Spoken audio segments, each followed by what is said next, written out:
Two men, two microphones, one movie, a couple of beers, and some wildly outlandish critiques about the movies you may or may not love. The following review will have massive spoilers and possibly offensive commentary. This content may not be suitable for little bitches. Brought to you by Goat Straw Entertainment and some liquid courage.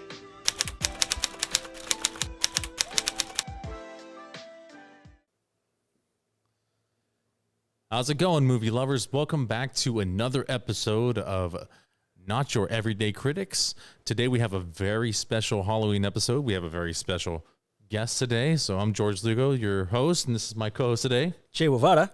Che Guevara. What's up? Okay.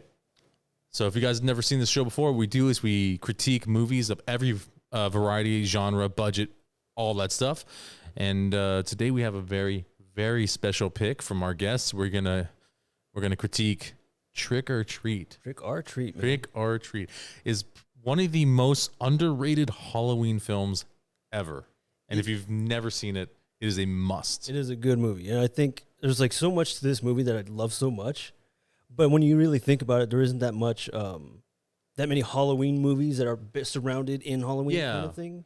Yeah, I have this discussion all the time with Manny. And because he just lumps everything in with Halloween that's horror based, and I'm like, well, that's not exactly true. Can't exactly do that. Even if there was a horror movie that came out in October, that doesn't necessarily make it a Halloween movie. Yeah, it has to be a Halloween themed. Halloween movie, themed. yeah. Yes, there's not many. To be honest, there's really not too many that.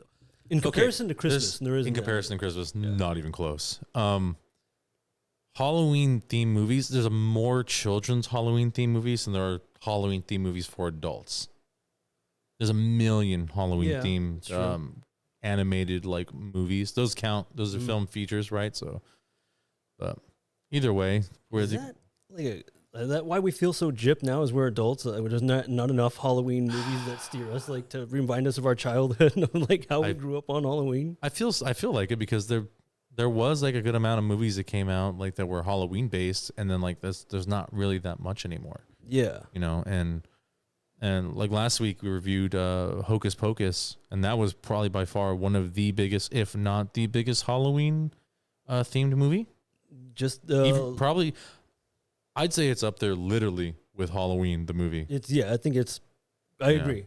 And we just last Saturday I was recording with Once a Difference podcast with Tom Bruno, and we got to interview David Kirschner, who's the guy who wrote. Did you? Hocus Pocus, and he was a phenomenal guest. He was such a sweet man, and nice. You know, that's fantastic. Yeah. All right, so we're gonna run through the categories really quick, and then we're gonna get started. Can we get started on the drinks? I'm thirsty. We can start on the drinks if you want. Let's do it. We're drinking Corpse Revivers. This is technically a hangover drink, but we're doing it now. Sober. We're reviving our corpses sober. Yeah. Cheers, bud. Cheers, bud.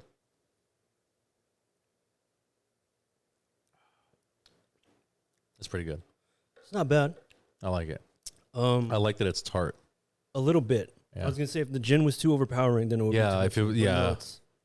Since it's tart, I'm good with it because gin is like gin is not my thing. Gin is just dry. I do not like gin. So fucking gross. Okay, so we're gonna go over the categories. So we're gonna do intro, cast, wardrobe, writing, score, direction, practical and digital effects, suspense build-up, chase scene, gore, framework, the don't go in there category, and outro. We are going to discuss one more that is not on, or two more, I take that back, that are not on here because this is an older outline. We're going to do... Surprise to me. Yeah, we're going to do budget, and we're also going to do performance. I did not look any of those things up. That's fine. You're just going to... We'll just go... Just wing it. We're going to wing it, which is kind of what most of the show is anyways. Yeah. most other podcasts do anyways, right? It's a trick-or-treat movie about Halloween, and it's a kid-friendly movie. There's kids. So here's the plot of the whole movie. The film takes place over the course of Halloween in the fictional town of Warren Valley, Ohio. Wait, it's a fictional town? It's a fictional Fuck town. me. I thought I was going. I was like, man, I gotta go. Its story is told in non-linear narrative. So the with characters crossing paths with each other throughout the film. At the center of each story is Sam, a peculiar trick-or-treater dressed in pajamas and a burlap sack. So he's in orange pajamas and the burlap sack. The little character you see in the poster. Who appears to enforce the rules of Halloween. Okay, so that's the synopsis. Someone breaks the rules of Halloween, you're gonna get Sam on your You're ass. gonna get Sam on your ass. You're gonna get Sam on your ass. Better watch your back. All right, so let's jump into the intro. So, you want to do the intro? Yeah, the intro is kind of predictable. Interesting to see just like, how its setup was. Like, I know we're going to get into it later, but a lot of the camera work, the director of photography, like how they set up some of the shots were really good.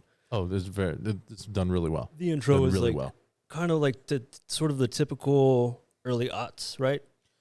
The early aught horror films. Yes. Definitely had that Yes. feel.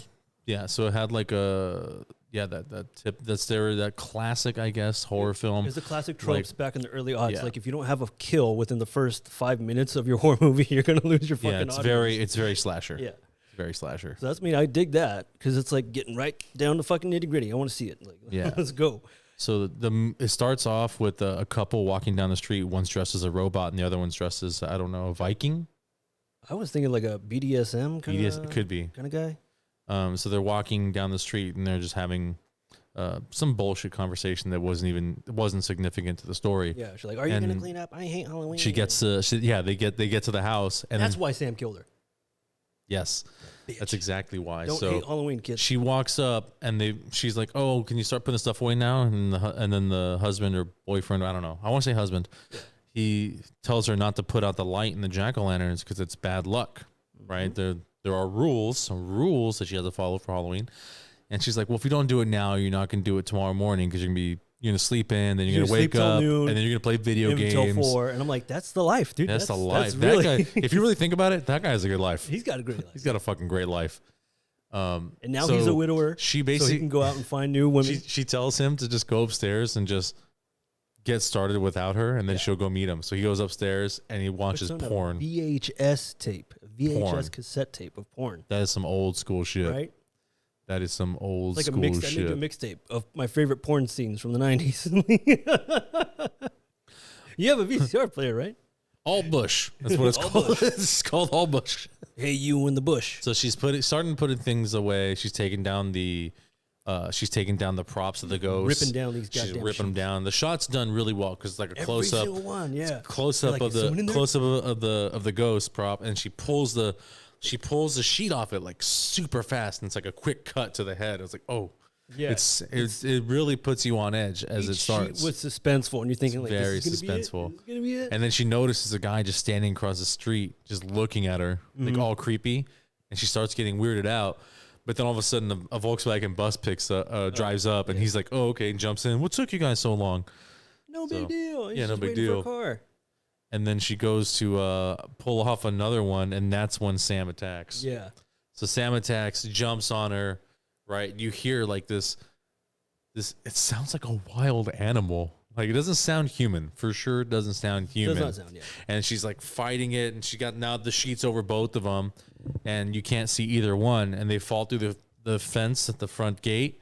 So now they're on the sidewalk, and 3 kids were walking up, and then all of a sudden, whoosh, and there's blood splatter all up on the white sheet, It's and the fucking kids just beautiful. turn tail and run. Yep. And then next thing you know, Sam's dragging the body back. Which is into the leads to a yard. fucking beautiful Yep, shot. The way it's he's such dragging a great it's like an overhead. It's fucking such a shot. great shot because it starts out focused on them. There's so many and then fucking- it pans Yeah. up and out. They do that a onto lot the whole in this movie, house. like It's 4 or 5 so times. good. And they do it so fucking well. It works every time. It works every single time. And then the husband's like, he wakes up. He fell asleep He's like, ugh. watching porn. There's wife's like not here static sucking on the my dick. TV. He's like, where are you? He goes downstairs, nothing. And then he goes outside and he sees like he sees the shape of a person on the thing. It doesn't look like any of the props. And there's like the sheet is now red with blood. And he's like kind of tripping out. And he walks up and they do the slow thing where he goes up and he peels the thing sheet off. back, and it's the wife, and she has like a giant sucker like propped in her mouth. Her throat's fucking all gashed out. Like she's just bleeding. It was a great fucking. It's a great effect, great opening. And that's literally the opening to this fucking movie. It's a great way to jump right into this shit. So I also like the intro, like the credits, like the credits. Yeah, it's like little comic book panels and stuff like that. And like, this movie came out in 2007, and it actually came out before the graphic novel. So the graphic novel came out after the movie because they released the graphic novel. With just more detail into the movie. Right. To be honest, I didn't even know there was a graphic novel. Yeah. I to be honest, I thought the graphic novel came out first and they based the movie on it. When I was looking it up, the graphic novel came out after. I've got to get that now. Yeah. And so this movie did not see a stereotypical theatrical release. Did you know that? I thought it did. No.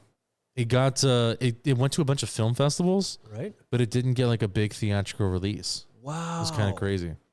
But it got like sucks, it got it. Yeah, that's why it's not as known. You know, it's an instant cult classic. It's a cult classic. Yeah, and for fucking great reason. It's a fantastic it's a really fucking film. So let's talk about the cast. There are a lot of fucks in this movie. So there are. So we're gonna go through all those guys right now. I think I like to start with Dylan Baker, the guy who plays the principal in the movie. Was it Steve Wilkins? Steve Wilkins. Hi, I'm Steve, your typical white guy. Like he's perfect because the first person that's on the list is Dylan Baker. Yeah, on the very end credits, he was like the first one. Yeah, and I love him, dude. He's been in a lot of fun movies. He's been in a lot of fun movies. And maybe to me now, his name is now known, but like I've always, when you see that person, you recognize, be like, oh, this is the guy that's been in this and this. Mm-hmm. The first time I ever really saw him was in Road to Perdition with Tom Hanks. He played the accountant. Yeah, the accountant, yeah. Hanks is going in to go get the money, and he's just, like, stalling time. He's like, oh, I forgot which key it is. Like, fucking just being a dick, dude. But he's a really great guy. He's a fun guy, I think. I always love seeing him in movies. Yeah, I love seeing him in stuff, too. And then seeing him in this, he's, like, a whole different kind of... It's completely different. He's completely different because he's, like, in other movies, like, a stereotypical kind of white guy, very nice. And in this one, he sort of is, to a point. And then, we'll get into it. He's like later. A stereotypical serial killer. So we'll get into that. So we got Rochelle Aites as Maria. She's one of the werewolves. Hot as balls. She's a hot one. Then we got a Snow White girl. We got Quinn Lord, which is Sam, the peeping Tommy. Mm-hmm. Lauren Lee Smith as Danielle, one of the other werewolves. Monica Delane plays Janet, another one of the werewolves. Tomo Pennicott, Henry, that's the husband. Brett Kelly is Charlie. We got Britt McKillop as Macy. Macy's isn't Macy the fucking the fucked up little girl, the one that dressed up as an angel? Isabel DeLuce. I don't know which one's Sarah. I don't remember which one Sarah is. Sarah is not one of the werewolves, is it? I think so. Oh, or is that? I think that's the other girl from the children's story, the one that was dressed up like an alien. Oh, okay. Yeah. She had the braces. Yeah, the metal mouth. Yeah, metal mouth. This movie had it all, man. Yeah, it really did. It covered a lot of ground. And they got Jean-Luc Bilodeau as Schrader. Alberto Ghisi as Chip. Sam Todd as Rhonda. Anna Paquin. I love Anna Paquin. She is fucking hot. Yeah, she's always movie, hot. Dude. She's always Especially hot. with that little red outfit. Like, yeah. Ooh-wee. Yeah. She plays Lori. Brian Cox. Yeah, the Virgin. Brian Cox, he plays Mr. Krieg. I love Brian Cox. I love Brian Cox. Dude, love you him. ever see that movie, The Autopsy of Jane Doe? I did. I liked that movie. Such a great fucking movie, dude. My fucking wife did not like that movie. She did not like that movie. Boo. And it was good. It was good. It was a great fucking movie. Yeah, it was a great movie. I like the let the sun shine. It's so creepy. The radio just keeps turning on. It's so creepy because it's like staticky when it plays. Yeah. We got Leslie Bibb, Emma, always hot too. Connor Christopher Levins as Billy. James Wilson as Alex. Patrick Gilmore as Bud the cameraman. There's a lot of people here. I'm trying to find the ones that make the most sense. Well, I think we really covered him with Dylan. Matthew Kevin Anderson. He's the clerk in the grocery store. Or no, the elf guy. The elf guy, yeah. Right? I think that's basically 20 minutes. Yeah, there's so many roles in here. There's a lot. So we're just gonna give a quick little cheers to everyone that participated in the film that wasn't a main character. It was still a great movie. We love you. It's a fantastic feature. So cast, I don't think I would have cast any character otherwise. I think the only person I don't know. I think everybody did a great job. I think everyone did a great job. I can't really think of the only other person I would probably cast different. And this is this is definitely throwing you a curveball, is I would change Brian Cox to Bill Murray. I think people would have expected it to be a bit more of a comedy if Bill Murray was in That's it. the thing. That's why I like who they picked. Brian Cox, I think will do anything. And he's fucking great at whatever he does. Yeah, he does everything pretty well. Yeah. So I think that was a great pick. Yeah. But I do agree with you though. If they would have cast Bill Murray, it would have been just considered a comedy only, and it wouldn't be the amazing film that it is today. Yeah. So we're gonna just leave the cast the way it is. Cast stays the same. You guys made the same. Cut. Y'all made the cut. All right, let's go over wardrobe. So, I guess let's talk about Sam, because his is the only costume I feel like is the most significant in the whole thing. Most unique, because everyone else's is just pretty standard. It's pretty standard. It's all Halloween stuff, and we're not going to break down every single costume. So let's go over the main character of the whole movie, Sam. So Sam, who his character is directly based off of Sam Hain, so the origins of Halloween, right? And he chose to wear orange footy pajamas and a burlap sack, which are adorable, by the way. Adorable. And he's got a burlap sack over his head, tied tight around his neck, so it flares out a little bit at the bottom. Yeah, like a little noose. And it's completely round, like a dome shape. Mm-hmm. And then he has buttons for eyes.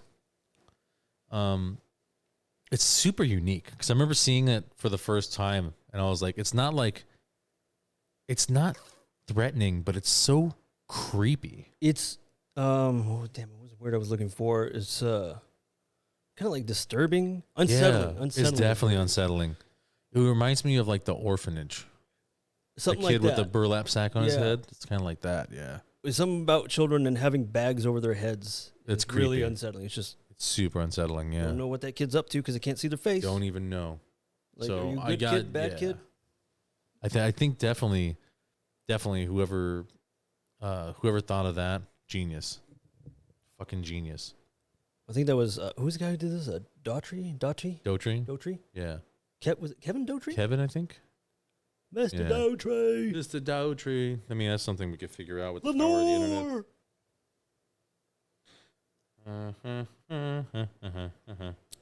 Yeah, I think that was his doing, because I remember I actually watched a little YouTube video about it. Like 10 things you didn't know about Trick or Treat.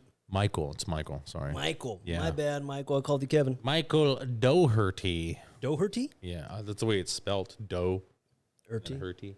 Dougherty. I don't know if that's how he pronounces it, but that's how we're doing it. Could be Dougherty. I don't know. It could be Dougherty. Dougherty. Michael Dougherty. Tidy. Oh, so we made him Irish. We made him fucking Irish. It wouldn't make sense. Yeah, that makes sense. Celtic Halloween. It's a Celtic holiday, yeah. So yeah, pagan holidays. Yeah, pagan. Wardrobe, fantastic. Other than that, yeah, the other wardrobes were really good. Yeah, other ones. Well, we'll get into the rest of the wardrobe. Not wardrobe, but I guess the practical effects shortly, because there are some fucking incredible ones here. So let's jump on to the writing. So what do you think? Do you think that the dialogue was? It obviously it wasn't super complex, so it was pretty easy to follow. Did it feel like it was organic? Well, there's a difference between the dialogue and the way the actors deliver that dialogue. Mm-hmm. So yeah. To define, like what is. It is hard to define. So I mean, do you think? But I mean, just literally, just the writing itself, not the performance. Do you think that it was it wasn't overly complex and it was just? It definitely wasn't overly complex. I think it was pretty good. easy to follow. It's a pretty Although, yes, it does jump sort of back and forth here and there. Yeah, yeah. It's an easy movie to follow. Like, it's an easy movie to follow. Yeah. It's a very easy movie to follow. And it's entertaining. There's shit going on. You're like, wait, what? What the fuck? Yeah. You know, so it's fine. It's a very.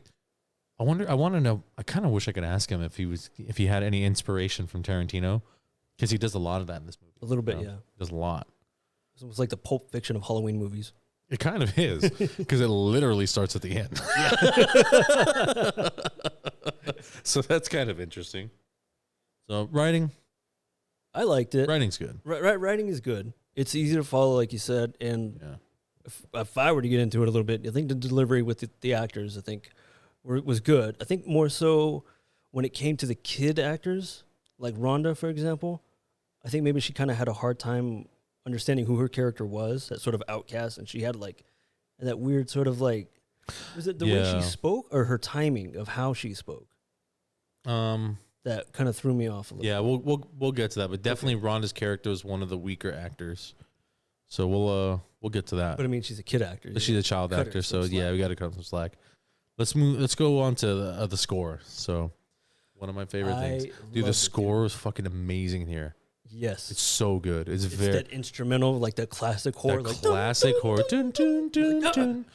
I don't know if they used the water horn, and it didn't really sound like they used it too much, but it had that high pitch, like creepy sound to it that was fucking great. It was beautiful. And even when they used like modern music, because there's one of my favorite scenes is probably the scene with the werewolves when they're starting to transform, and they're playing the Marilyn Manson's cover of Sweet Dreams. Yeah. Oh my god, so it is so good. Yeah, that's like so it's very rare when you use like a modern for that time, 07, like a modern song in a movie like that, and incorporate it so well. It flowed really fucking well. Yeah, it wasn't too campy or like it didn't seem like a fucking music video for like a second in the middle of a movie. It just fit well with what was going on in that scene. Yeah, it fit so well. So I think that was very genius of them to use that. That was a good one. Yeah, but overall, the score definitely sort of like a classic horror. Just that scary sort of scary, creepy, the orchestra, violins and the cellos and shit. So yeah, I liked it a lot. 10 out of 10. 10 out of 10 for the score. 10 out of 10 for the score. So we're gonna jump on to direction. So I mean, the movie was directed by Michael Dougherty. Michael Dougherty. Dougherty. Oh, easy, Michael. You're making another horror film, aren't you? You never make any about leprechauns. They already made a horror leprechaun movie. There's 4 of them. It is funny that they make those leprechaun movies. Warwick Davis, right? But I feel like he didn't even try to do an Irish accent. Yeah, he barely does. It's mainly his normal voice. Oh, it's so good. But I think he did a good job, man. I mean, I don't really find myself struggling to hate this movie at all. I mean, it's or even trying to. Even if you went into the movie thinking that you're going to hate it or trying to pick at it to find something to hate, you're going to have a hard time. Because either this movie is, for us, this movie's great. It really goes up there for one of the, greatest like Halloween movies. Definitely a must see, for a yearly definitely thing, a must see. But either you love it as much as we do, or you're going to be like, no, other than that, it was a good film, whatever. You're not going to hate it, really. I don't think. I really do. If you do hate this movie, you're just digging real deep for some shit. Like digging deep. Dig deep. Dig deep. Yeah. So definitely I think Michael did a good job. So he wrote and directed it, and he did a phenomenal job. I think he did, yeah. So let's see some of his other credits. He doesn't have a lot. So he's currently working on Trick or Treat 2. We've been waiting for that for a long time. Ooh. But I mean, it already took him a long time to get this movie produced. It took multiple years. Yeah. So I mean, who knows? Let's hope we get this movie out there, and a lot of love for him. And okay, so let's do Sam again. Okay, so he only has 8 credits. Okay, so he directed Godzilla, King of the Monsters. This latest one that came out? The one that came out in 2019. Not the one versus Kong, but the one before that when he fights Ghidorah. Yeah. Yeah, a lot of people didn't like it because they thought it was too much monster movie. Like they're like, there's too many monsters. Isn't that what you want when you go see a Godzilla movie? Exactly. What did you want to see? Like I saw Fast and Furious 9. Too many cars. Too many cars in there. Get the fuck out of here, dude. Oh, he did Krampus too.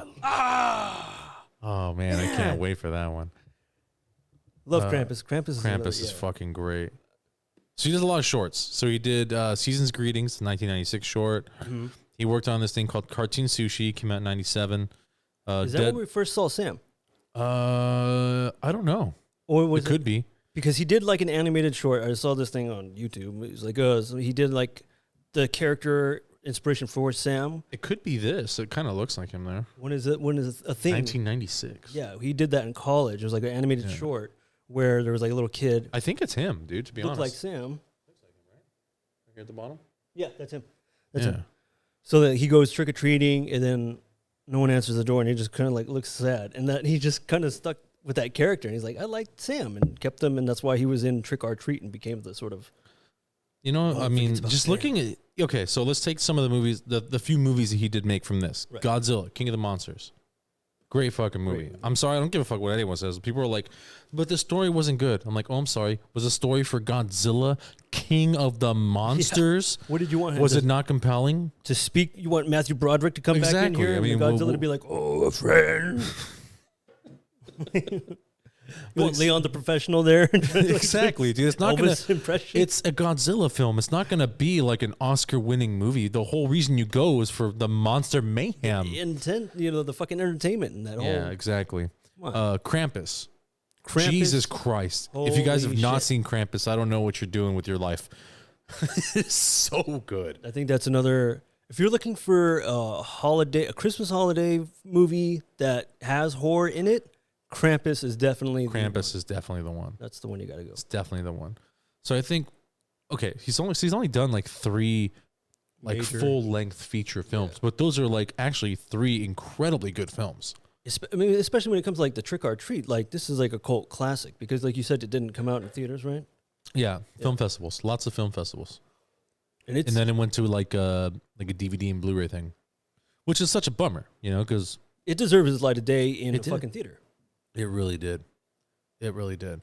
Especially with the cast too. The cast is fucking amazing. Oh yeah. So and the performances overall were top tier with the exception of a couple. Well, I mean those couple were, the children, but I mean like you can't expect too much from children. It's like a fucking horror movie, like, Yeah. Yeah, man. So I mean that guy's killing it. I can't wait for Trick or Treat 2. Yeah. Hopefully we get that please within the next year or two cuz he's got a Kickstarter. We've been waiting for 14 years. Yeah. That movie came out in 2007. Yeah. And he was already in the back burner for, I think, like 3 or 4 years. So shit. But, I mean, you've already, like you mentioned, like that character, he's had that character. Sam, he's had that character. In 1996, he released that short, which means he had to have that thought, like, in the early 90s. So this character he's been working with his entire life. So he needs to get on the ball with that one. Well, I mean, it might not be just him. It might be the studios. Like, I don't think a Halloween movie, horror. I don't think a Halloween movie will do good in October. Yeah. When's the last time studio execs actually made a fucking good idea? I feel like they fuck up more deals than anything. Yeah. Yes, for sure. All right, so let's move on to practical effects and digital effects. There's a lot of good effects in here. One of the ones that grossed me out was in the beginning when that kid's throwing up all that chocolate. My God. It's so thick. It's so thick that he's throwing it up, but then it's like the sound. Yeah. It's so gross. He's just so gross. So disgusting. But that kid was fucking up shit, dude. He deserved to die. He deserved it. Little fuck. Fuck that piece of shit. Little fuck. Again, practical effects were really good. I'm going back to the werewolf scene because it's one of my favorite scenes in the whole movie. Oh yeah. So the choice that they made for the werewolves transforming was very unique. I like that they zoomed in and they showed them ripping the skin off of their body, like a little burlesque. It was very burlesque, yeah. With fucking werewolf women. And I was kind of turned on, but I was like, oh, wait a minute. Does this make me a furry? Wait, hold Is on. it weird that I'm hard right now? Oh, God. I was like, yes. I don't know, man. Women in blood. Yeah. Yeah. I'm weird. You must know Army Hammer. He was texting me. He was texting me. He's like, you got to check this movie out. It's about cannibalism. But even the effects with the actual werewolves themselves, not bad. Okay, there was one that I did not like, but I mean the rest of it was really good. And when Anna Paquin was when she was changing, it was really cool. It was like she like leaned forward, right, and you saw like her spine start to separate. Yeah, I love really that good. Shot. And then she looked up, and then like you see her eyes and her teeth, like that. I love the prosthetics they use for her teeth. Really cool because they were like wide, like really wide and very jagged. And then she does the part where her face transitions though. That's digital, but it was done really well. It's still like even to this day, it looked good. That movie came out in 2007. Yeah, it holds up. The digital aspect of it all, it's not bad. Yeah. I mean, I think they really focus more. What horror movies should do, what any movie really should do, is focus more on the practical effects. And then use the digital only subtly to enhance it a little bit. That I go over this like every week with Manny. That like digital effects, they just don't hold up all the time. Nope. So if you base your entire movie around that, good luck, man. Yeah. Good luck. There's only a couple that I can think off the top of my head that still hold up. One of them is Terminator 2. It's starting to get dated though. If you've seen it recently, it looks. As I watched it like 8 months ago, and I was like, most of it's good, but I mean, there's some parts you're like, that's definitely 90s. There's definitely 90s. Yeah. And the next one, this is a more recent movie, but still within the last 20 years, would probably be Avatar. I knew you were going to say Avatar. Yeah. But I mean, they spent a fuck ton of money on those graphics, and it shows. It definitely shows. So I mean, hopefully that lasts. But I mean, even at that, it's not going to last forever. They're going to get so good at digital effects that like we won't even need people anymore. We're not even going to need movies anymore. Yeah, I mean, look at Rogue One when they put Grand Moff Tarkin in there. Oh man, I legit cried in the theater. Yeah, I didn't expect to see him, and when I did, it just felt like I was looking right at Peter Cushing, and I'm like, oh fuck, I just fucking bawled. I mean, they're gonna be able to just throw. They're going to be able to just throw actors that have been deceased for years. Yeah, there's controversy because there's a movie with with James Dean. Yeah, they're going to throw him into a movie. I'm like, that guy's been dead, dude, for like 50 years. 60 years. Leave him dead. Leave him be, man. What are they going to put him in Fast 9 and crash his car again? He's going to crash into Paul Walker. It's going to be a little meet and greet. Meat spelled MEAT. They're gonna do a car race. It's gonna be James Dean, Paul Walker, and Ryan Dunn.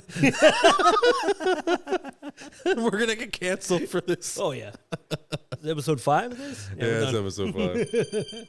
Oh, we'll be right back. Sweet. So we were on the joke of. We're coming back off of the Ryan Dunn, Paul Walker, James Dean jokes. Oh yeah.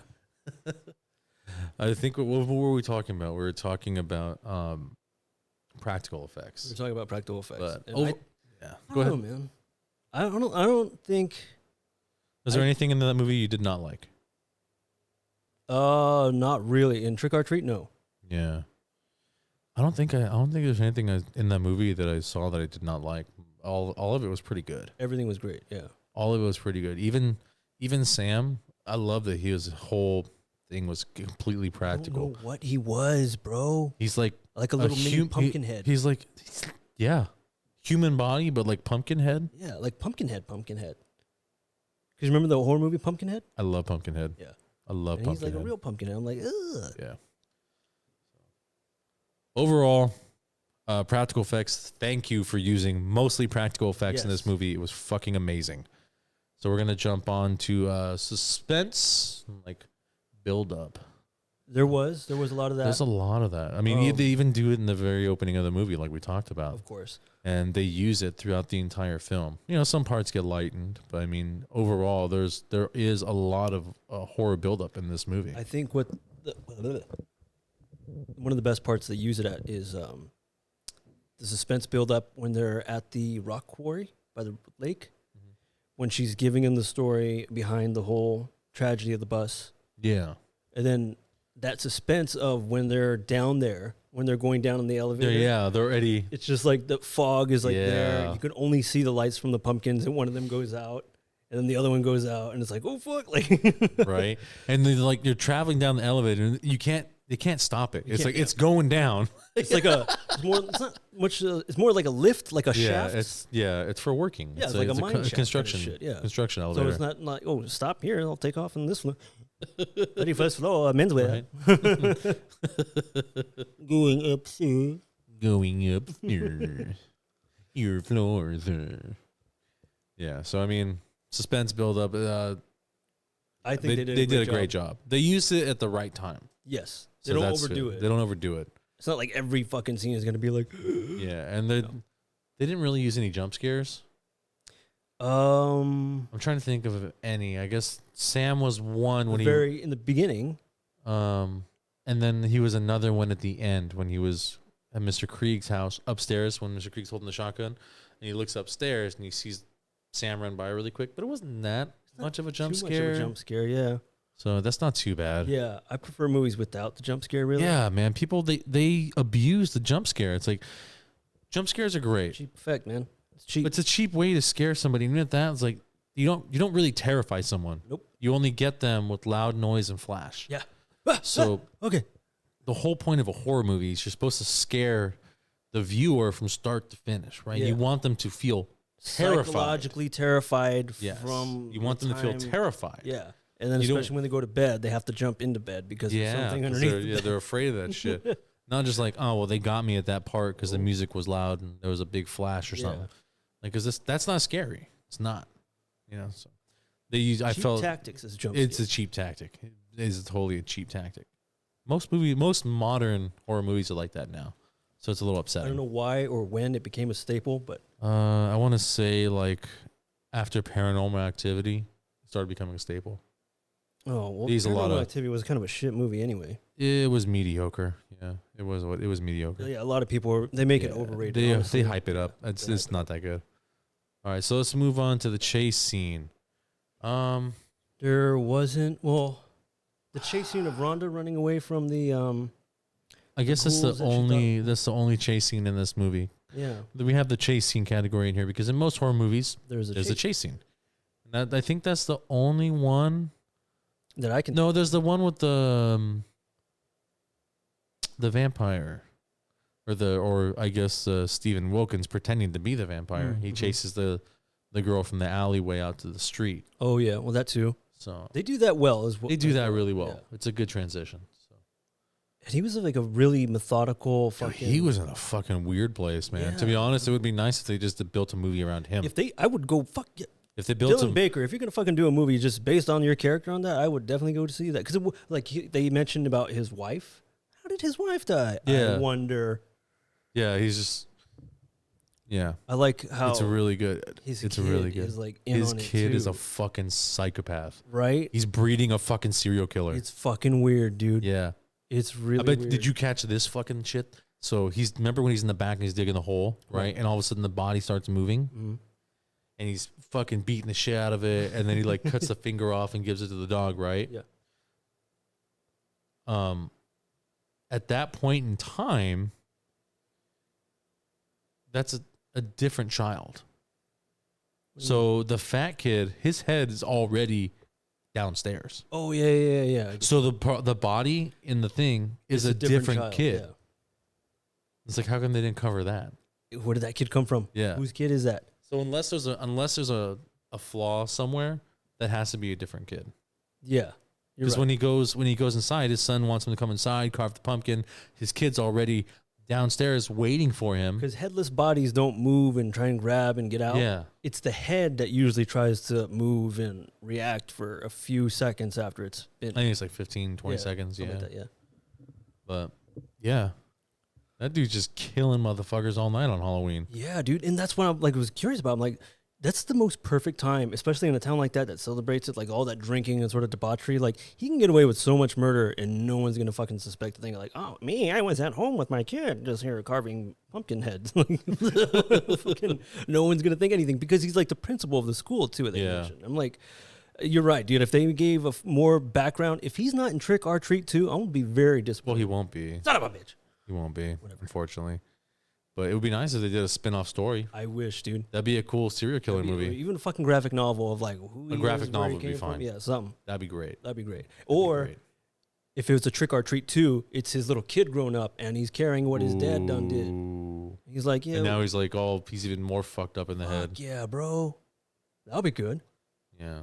He's all, will you help me with the eyes? I'm like, you sick little son of a bitch. Dude, I thought, see, because like the kid's fucking annoying. Well, you know, most kids are, no offense. Yeah. But like that scene where it's like, you know, downstairs with his kid and he has the knife and it's like, you're thinking like, oh shit, dude, he's gonna kill his kid right now. And I'm like, fuck yeah, dead kid's coming on scene. And then he stabs it into not his kid. I'm like, wait a minute. And then you realize there's a severed head on the table. You think that it is his kid at first because he stabs whatever's in front of him and it sounds like it goes into something hard and then he struggles to pull it out. Yeah. And then it shows like he puts his hand up, and then it shows the tip of the blade, and there's blood on it. He's like, "Oh fuck, he just killed his kid." Yeah. And then his kid's there, and then the camera pans down. It's the fat kid. It's the fat kid's head on a platter, and I'm like, "Wait a minute." So not only do I get like a dead kid, which I wanted, but two, it's like a little really sweet sort of father and son moment. I'm like, they get the bond. They get the bond. You get the. But like, there's not a lot. Hey man, serial killers are people too. Yeah, and they have families. Look at Dennis Rader. He had a whole goddamn family. Yeah. And next up, the Manson family. There you go. Yeah, the only guy who didn't kill anybody. The guy who didn't kill anyone. Lazy, manipulative piece of shit. That's pretty smart, though. Yeah. Ingenious. All right, so let's move on to gore since we're talking about it anyways. So gore effects. This movie has no shortage of gore. Yes. Zero. They do not hold back. They literally showed a severed child's head. And that's in the first, 20 minutes, 15 minutes? Yeah. Yeah. Yeah. And it's cool, man. Man, you know, I used to think about it, like, because there's not often that you see movies. Well, I guess technically maybe this one didn't show the kid getting killed, right? Mm-hmm. Like when it came to Hereditary. Because I remember your brother Matt was always complaining. He's like, man, how come they never show kids getting killed? I'm like, well, it's kind of a thing that they don't show. It's a taboo thing, yeah. And then when him and I were watching Hereditary, he was like just on the edge of his seat. And like, it literally took his head off. He thought they weren't going to show it, but they did. And he's like, fuck. Yeah. I'm like, yep. Yeah. You want to talk about scary movies? That movie fucked me up. Really? That movie fucked me up. I think it fucked up Matt too because that scene near the end where she's up in the corner hiding. Yeah, it's not like it's dark. I walked in and you guys were watching Hereditary. And I'm like, oh shit. And I'm like, because I had already seen the movie. Yeah. I'm like, you guys don't notice her in the corner? And you go, what? Yeah, what the fuck? I told Matt that, and he's like, I'm like looking at him, waiting for his reaction because I'm preparing myself for his reaction. And he's just like there. I'm like, Matt, you don't see that? He's like, what? Oh shit. I think the best part about that movie is that they meld psychological horror with actual like paranormal, supernatural horror. And that is like it's so paired up well, and that's I think that's what fucked me up, is because like, and all the effects look fucking real. They were really good, and that's like really there's like it's not like even when that guy's on fire in the middle of the living room, like it looked fucking real, like a stunt dude. Man, they don't light people on fire that often anymore. Oh. That's too many people die, I think, from burns. So, but they lit that motherfucker up. Yeah, they lit him up. They lit that shit up. We're gonna do Hereditary at some point in time. They light people up like they lit Paul Walker up. Call back. Call back. Oh, big. That's a fucking great film. But gore, yeah. Was there anything that stood out that you liked? Severed head on the platter. Severed head. Dig that. There wasn't really a lot of girls covered in blood in this movie, huh? Just the werewolf scene, but even at that, they weren't like covered. There was like little bits of stuff. Even though it's not maybe gory, but it is disgusting. Was the vomiting part. Yeah. That can fall under gore. Yeah. It's I get grossed out with people throwing up, man. I just don't like it. It's gross. Yeah. It's a gross thing, yeah. But as far as the gore goes, man, I mean, there wasn't really like not like a lot of blood splatter, I guess necessarily, right?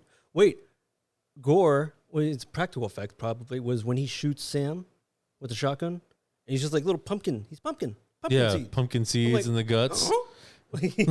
His little hand, dude. And he like pokes at him like to wake him up, like, wake up, man. Dude, that's like one of my favorite parts is when he shoots him in the head and slides all the way. I love. Okay, dude, they don't do that often in movies when they shoot someone and they go flying backwards, man. And it's a beautiful. He slides all the way to the wall, like his little body, dude. Oh, it was adorable. and then he shoots him 2 more times. And again, something else you don't see a lot in horror movies because they're like, oh, I shot him once. I shot him. They're dead. They're dead. And then, they come back alive. No, he's like, doesn't hold back. He's okay, that's one. Load up again. Fucking, like, doesn't hesitate. Doesn't hesitate. Shoots him in the chest. Double tap, bro. Blows his fucking hand off. Yep. He's like, fuck this kid. Or whatever the hell it is. But yeah, dude, again, a lot of this movie that if you're trying to find something that you're going to hate, you're going to have a hard time, dude. It's not a lot to hate. They cover all the fucking... They covered a lot of stuff. Yeah. And, like, even some things you wouldn't even really think about, like when Sam basically rigged, like, a trap for him. Like, when, like, there was, like, candy and razor blades and glass and nails and stuff on the floor. When Krieg fell down the stairs, he put his hands on the ground. Mm-hmm. And he got glass all in his hands, right? And so when he went to leave, trying to leave, they're like, oh, why didn't you just go through the door? Go through the door. He couldn't open anything because there was glass all in his hands. Yeah. Fucking crazy. So it's like little things like that where like it's pretty tight writing. They did that really well. Yeah, I like that. They did that really well. But Gore is fantastic. Yeah. I can't think of anything that I don't like. It's all pretty good. It's a great movie, man. Yeah. So let's go with framework. So there's a lot here. Wanted to get into. There's a lot here.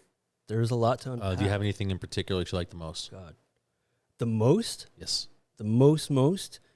This is gonna be weird because, like, there's nobody in the frame when it's. That's fine. That's shot. Fine. It's the scene right after the whole school bus thing, right? And Rhonda is in the elevator and she's on her way up.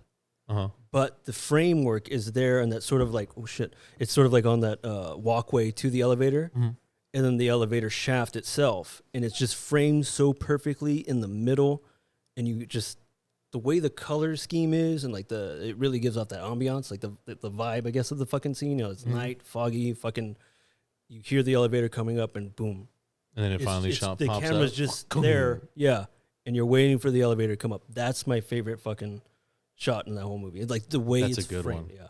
What about you? Great shot. I got a couple more too, actually. Man, I'm teetering because I like for sure the werewolf scene's one of my favorite scenes. I was gonna mention that one too. There's a few shots in there, so like I have to say like the way they framed up each cut in that scene was great because like you stated earlier, it's like a burlesque show. Yeah. But each shot has such purpose. Like when they puts her arm out, slides the fucking skin off, like it's puts her legs up. It's done. Yeah. She pulls it down like she's pulling her stockings. What you call a skin flake, huh? It's done so well, and it's tasteful. Oh yeah. Even though it's like supposed to be vile, it is tasteful. It's like it's so weird, dude. And you're like, it's so weird that I was stiff watching that movie. Right? It was a good one of my favorite shots was there in the werewolf scene where the camera pans up and you see all the other dead bodies around the that's a good one. Like, oh, man, it's so fucking beautiful. Yeah. Wait, don't they pan up and then they zoom in onto Steve, Sam, and he's like, Steve, yeah, like, Steve's in the background, he's all fucked up. It's fucking cool, man. That's a great shot. Damn it, one of the other ones was on the way to that scene. Remember when Little Red is like going down that path, and it's again a shot. It's the camera's already there. Yeah, low. It's a still low shot. It's a still shot. And then all you see is like the leaves, the forest. Yeah, and it's just dark, and it looks more like you're looking at a photograph, like a picture, Yeah. And I love that shot because then you see her walking down this long pathway, and that's where she encounters the vampire guy. Yeah, I love shots like that. They give the movie like this artistic feel. You They know? do. They really do. And Yeah. not a lot of horror movies can pull that off, man. No. They don't pull it off that way. Like they'll use creative shots to try and get a more gruesome image, but they don't usually try to incorporate like the background. like a nice like like a cinematography, nice cinema. Yeah. This movie, is more cinematic horror film.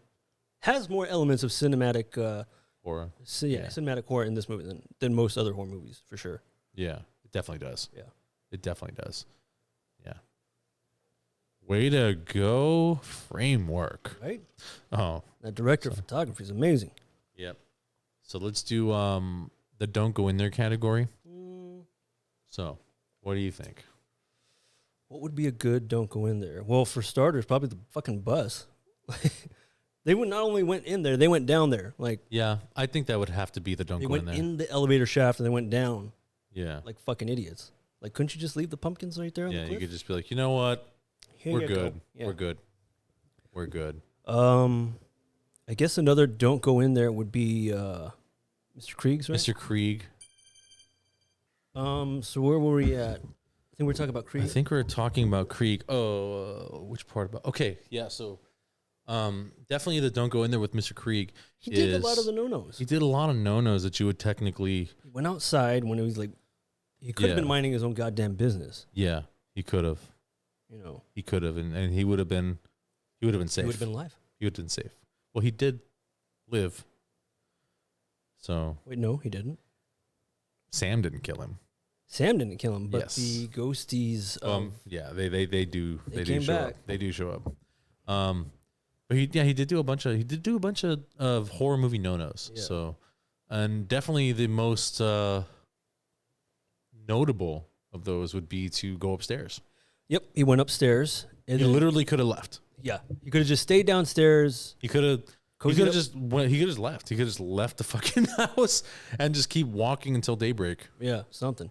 Yeah, But yeah, he went upstairs. he went upstairs. He turned his back on the bed. You always got to keep your eyes downward underneath the bed. Always, Always. always. And then fucking Sam again. Sam got Where him. was that scene? I'm thinking of Steve Wilkins. Sorry to go back to the effects. He broke his femur, right? It looked like his femur that was broke. Yes, And boy, oh boy, you know how hard of a fucking bone that is to break? it's the hardest. It's Well, the densest, right, thickest bone we have in our next to your skull. Yep. I think the skull's denser, and then your femur. Yeah. But it's hard to to break your femur. Like it. People who do that, they usually don't walk right forever. But I mean, If you even do recover, you probably won't be able to walk right. you know who broke their femur and fucking Lift the tail to can- tail? Yeah, can dance and fucking do all kinds of crazy shit. Who? Jokoy. Say what? Jokoy. How Yeah. the fuck did he break his femur? He broke it on a motorcycle accident when he was a teenager. Yeah. Whoa. I was listening to a story and I was like, oh fuck, he broke his femur? Holy shit, dude. And you know, he's actually a really good dancer. He yeah, was I on see the his little stage Yeah, thing. he was a part of the Jabberwockies for a while. Really? But there was drama. Oh. You know he's dramatic. Yeah. And like they kicked him off. Yeah. You're You're too punny. You Tupani. need to fuck off. Go over there. Fuck off, Joseph. Yeah, go over there. You want to do comedy? You want to be funny, man? You go over there. But yeah, definitely. I think those are probably it. There's not too many don't go in there scenes in this movie. That's what I like, dude. Because Yeah. most horror films will fucking. They use that a There'll lot. be like 3 jump scenes, 2 fucking don't go in there's like fucking. They'll just any sort of cheap tactic and gimmick that most horror movies have as a staple in the last 20 to 30 years. They'll use them, but Yeah. Trick or Treat does not. Yeah, they kind of stray away from that, and so that's nice. And that's what's the beautiful, like, it's a very, very refreshing horror. It's nice. I like movies that they take a different approach. They don't go with the tropes. Yeah. You know, that's also another reason why Hereditary was so good. Yep. It was a very unique, very realistic film.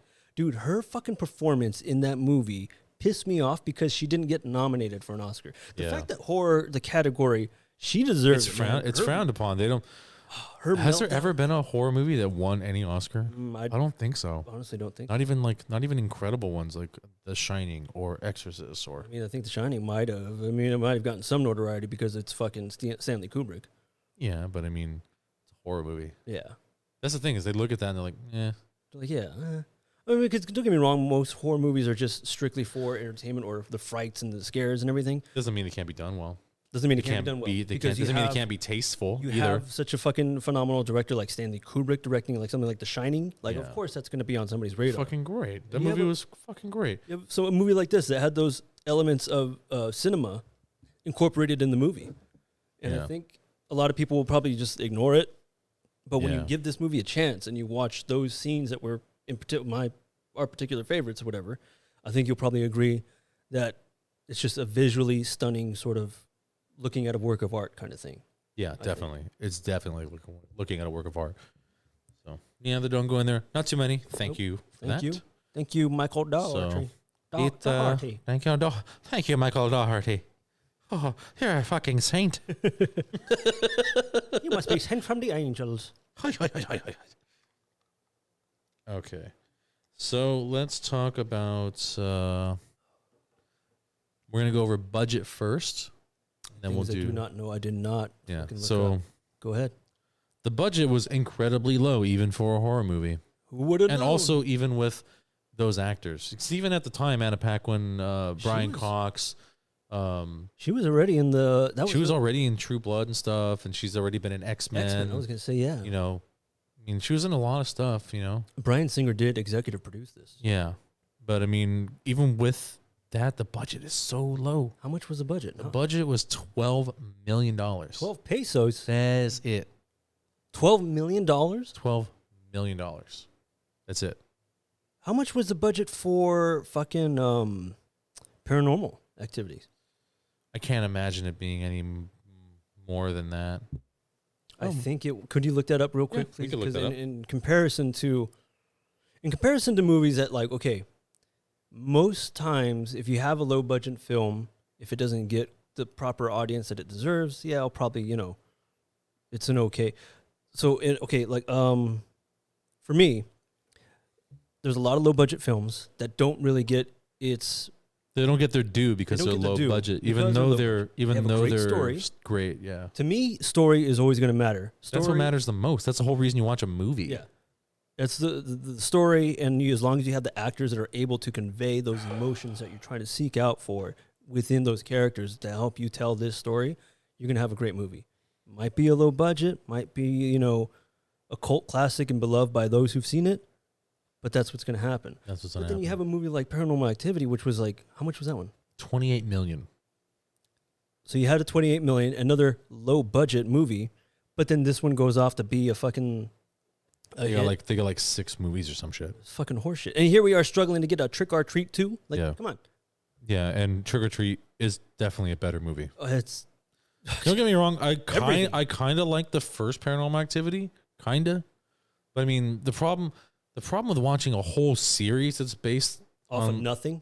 Well, not off of nothing, but it's all done found footage style. Yeah, it gets dry real quick, man. Really I'd rather watch a YouTube video. I don't mind watching like a one-off series that's like found footage. That's why like the Blair Witch did well. Mm-hmm. Cloverfield did really good. That's fine. Yeah, you're right. You know, but make a whole fucking. But you make a trilogy? whole. Yeah, you make like fucking 3 or 4 movies that way. It's like I don't want to watch that, dude. Come on, bro. I don't want to watch that. It's annoying. Fucking it's too much, dude. Just make a real movie. Yeah. Just like cut the shit. Fucking make a real movie. Cut the shit. Cut the shit.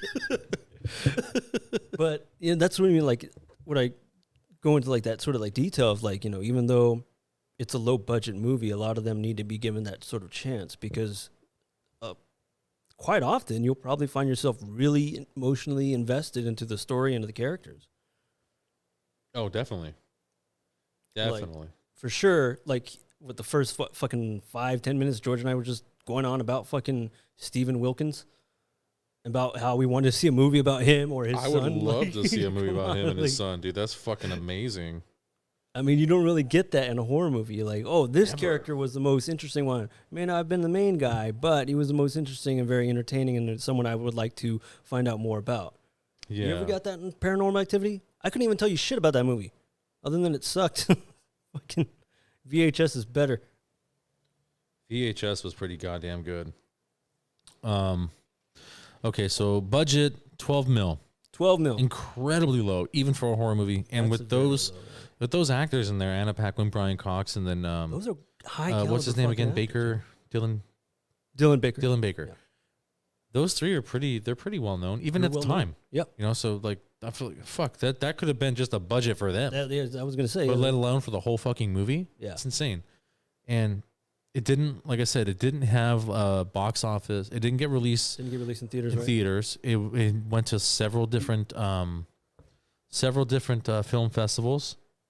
But it did get some domestic sales for Blu-ray and DVD.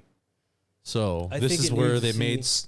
The thing is, they didn't make money on it though. So they made total estimated for Blu-ray and DVD sales is $12,307,940,000. They essentially sort of broke even. They broke even. So that's considered a flop. That's considered a flop, but the movie it's got a cult following. So that tells you the content there is good. Yes. Right. So if they would have released that in theaters and it got a theatrical release, they could have easily quadrupled their money. Oh fuck yeah! If that movie had gotten, that would have been we would have already been talking about Trick or Treat 4 maybe. Yeah, with such a low budget being $12 million. Yeah. I mean, if they made $100 million, that'd be one of the highest grossing movies of all time. Well, for a horror movie. Well, if you think about the rate from 12 million to 100 million, right? That's fucking mind blowing, and that's very easy. That would have been very easy to do, especially in 2007. Oh yeah, especially in 2007. So it's actually a travesty that this movie did not get a fucking theatrical release. It deserves a fucking theatrical. Deserved a theatrical release. Think. Even maybe if somehow they were to work it out to find the funds for a Trick or Treat 2. Well, I mean, it's in the works. We just don't know what the release date is. Son of a bitch. So he's working on it. And I hope we get a theatrical release at least for that one, or even maybe some local theaters will play like a double feature. Oh, I love a Grindhouse feature. That'll be beautiful, man. Fucking love a Grindhouse feature. That's something we can look forward to. Yeah. We're looking forward to that shit. Yep. Let's move on to the next category here. We're going to talk about performance, so acting. Acting wise, I think we already kind of covered. We covered most of it, so let's just go over some of the things we didn't like. So I know we mentioned Rhonda, I think, but then again, I don't want to blame her necessarily. I don't want to blame her at all. She was very new to acting at the time. I think so. I think that's what it is. I think she did most of her part well. She just needed to tweak a little bit of the awkward girl. You know what it was for me? Like, I didn't really care too much for not her character, but like her acting, up until the point where at the very end where you see her that last time where she's on the street, wheeling the cart of pumpkins, and like her face is just like shell shocked of what she had just went through. Mm-hmm. That was the most. I was like, you know what? She came full circle. This is her character. Like, I like it. Yeah, that was a bet. That was even though she didn't say a fucking word. She didn't say anything, but that was much better. Yeah. Yeah. Maybe it was just that's what she had to go through. That's what we had to go through as an audience with her. Maybe for her to come out on the other end like that. I might have to watch it again and try and view it that way. Yeah. Yeah. And then I would like to see maybe her character as well. After maybe he should do a spinoff. I mean, how much could it be to make a graphic novel? Something. He writes it. Yeah. Can't be that much. It's not 12 million. I'd buy that fucking graphic novel. It was about. For sure, I would. Stephen Wilkins. Fuck yeah. Shit. Fuck yeah. Who's his wife? Why did he potentially murder her? Who's this fucking weird ass son? I think his wife actually died. I think she probably died from I don't know. Let's say cancer. It's very common, right? Breast cancer. I'm assuming. Oh, because he just mentioned that his wife was dead, yeah. And it didn't sound like he murdered her. It sounded like he was upset that she passed. Yeah. So that could be it. So I'm thinking it definitely died from some type of illness or car crash. Two personalities where he did murder her, but he just doesn't quite feel the remorse. Maybe he didn't seem like he had dual personality or was schizophrenic though. But wait, hold on. There's another thing that we didn't even get to touch on, and that is what exists in this universe of Trick or Treat. Well, that's true. The werewolves. There's werewolves. So if there's werewolves, there's got to be vampires. There's got to be witches. It opens everything, right? Yeah. Open everything. So I'm gonna go in with open mind if they do, and I hope they do, to make. Maybe she was killed by something supernatural. Something. Maybe a vampire. That's why he took on the persona. Oh, maybe. That's a good idea. We're reaching now. Yeah. We're writing this for you. I mean, like, that's some of the shit that you'd like to see. Like, when you have a movie like this that's a simple... Yeah, when you have a low budget like this that opens up an entire universe like this, that's pretty rare when I mean, not pretty rare, but it's not often that it does happen. Yeah. Yeah. That's very true. It's not often where you get people thinking on what the rest of the universe is like. Mm-hmm. And there's a lot of rich characters there. There's no reason why we don't have another movie, I mean, book, anything. It also seemed like, as well, like in the beginning, the werewolf ladies, when they were looking for their dates, Yeah. they said that they were just in town sort of visiting or whatever. Yeah. So clearly, maybe that group of werewolves isn't specific to that particular town. Oh, no, or dude, region. they're definitely nomads. Yeah. Yeah. So then, who's to say, vampires in that universe would operate the same way, perhaps? It'd be a little bit more... I feel like that's not really in the tradition of vampires, but maybe they could break away from that. Maybe, it'd be interesting. Not stick with the tradition. Just carry a jar of dirt with them everywhere they go. Why not? It worked for the strain. Right? Yeah. Yeah. You gotta have your dirt. Yeah, gotta have the This is dirt. the dirt from the home soil. But yeah, that would be pretty sweet. To be honest. Yeah. I would love to have that. Any expansion of this universe would be great. Yes, absolutely. Any expansion of this universe would be great. You said it right, George. Yeah. That's fucking, yeah. Yeah. I'm looking forward to it, man. Yeah. Trick or Treat 2. Speed it up. Make Trick or Treat 2. Electric Boogaloo. Make or treat. All right. So now we're going to do the outro. The last 15 minutes. So the whole last 15 minutes is basically Mr. Krieg when he's fighting Sam. Yeah. So, fuck, how does he even get Sam into his place? He fucking doesn't give the kids candy, right? He steals the kids' candy. Is that what he I think that's what he does. Is he scares the kids. They go to his house to trick or treat, right? He scares the kids. He scares the kids with the dog, and then takes their candy. I believe that was the rule that he broke. That can't take other kids' candy. Yeah, well, you earned it. They earned that candy. Yep, he did not. Yeah. So, and that's when things start going crazy for him. He goes back in the house, starts eating the kids' candy. I think there was another knock on the door. There was another knock on the door, and he went out, and then there was no one there. The egg yeah, the eggs. And then he goes up to the window, and then he looks out, and then all of a sudden, bam, something hits the window, breaks his window, sees Sam run by, and then you hear like all this commotion, children laughing around the house, which is creepy as balls. He's like, I don't have any kids. Fuck. And then, fucking, he looks to the back, and the fucking doggy door is swinging. You know. Yeah, it's like. And then we have a quick interaction between Steve and Mr. Krieg. Right, the whole interaction in the beginning of the movie, they link up. Mm-hmm. I like that. You know, they link up. I got a NRA membership in my pocket. Like, right? Why are you telling us that information, bro? Right, just shoot them. Just shoot the gun. Get your gun. You're supposed to shoot first and ask questions later.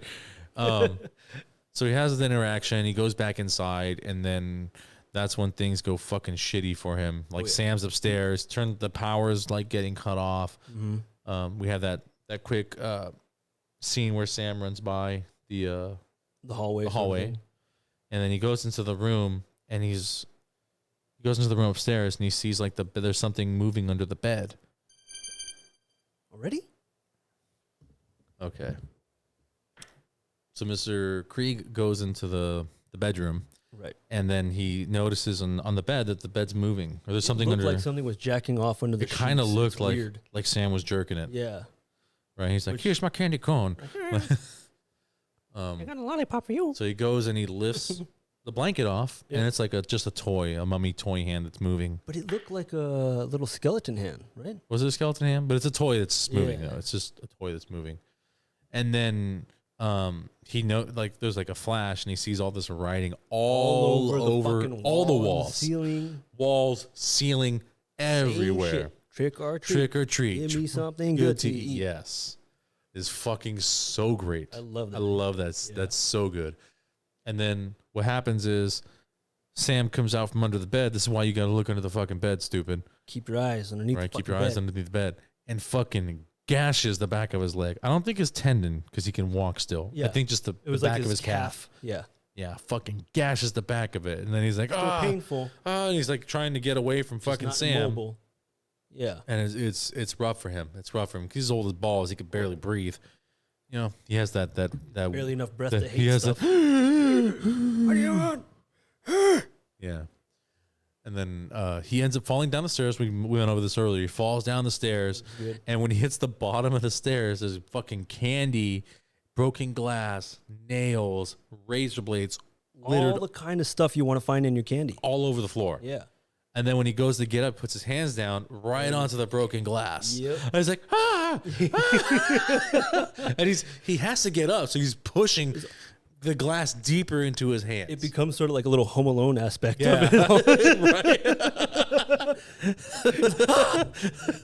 Harry, I'll get him. Just waiting for Daniel's turn to pop out someplace. Just through the little doggy door, like, oh.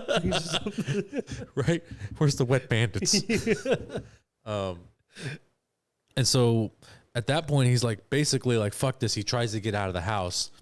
And so he goes to the door. He has like 1 million locks. Like fucking 4 or 5 Wait, locks. he has way too many locks. Like he has 2 chain locks. Then he has like 3 deadbolts, and then 2 doorknobs with locks. And so he goes to try to get the chains up. He's like, He couldn't do it. he can't do it. His hands are all fucked up from the glass. And then, But somehow he was able to wield and fire a shotgun. we'll get to that. And then he goes to the window because He's like, stay. Hey, he neighbor, hears help Steven. me. Remember how I told you to screw you earlier? And this is another part where the story links up. Mm-hmm. And he's like, "Oh, where's Steven?" And another part doesn't make sense. He grabs the bars with the broken glass in his hands. Yeah. I mean, He's like, come on. yeah. You just cut to one thing, and Yeah. now you're gonna tell me it Yeah. don't exist anymore? And then Where's continuity in that? yeah, there's gonna be some plot holes. It happens in every movie. Yeah, I know. And Just disappointing. then to see it Sam, this way. I love it so much. jumps on him, tears him away from that shot. Sam is up. It was like a behind over the shoulder shot, and you can see behind Mr. Krieg the staircase, obviously going up, and Sam is crawling on the fucking ceiling. Creepy, dude. It's super creepy. It's done really well though. It's super creepy. I love that. And then he drops on him. Yep. And then the fight ensues, and I believe he knocks Sam off of him, and then that's when he gets the shotgun, and then shoots fucking Sam right in the dome, hits him in the head, does the whole slunk, right, and that's when Krieg reloads, goes up to Sam, shoots him in the chest, shoots his hand off, doesn't even hesitate, chest, hands off. Then he goes to make a phone call, tries to call 911. Line gets cut. And then by Sam. By Sam. And I believe at this point in time, doesn't he fall? I think he falls. Mr. Krieg falls. Yeah. How does he fall? I forget how he does. I just remember at this point in time, he gets knocked to the floor. And he's on the ground. And then the hand is moving. Yeah. On its own.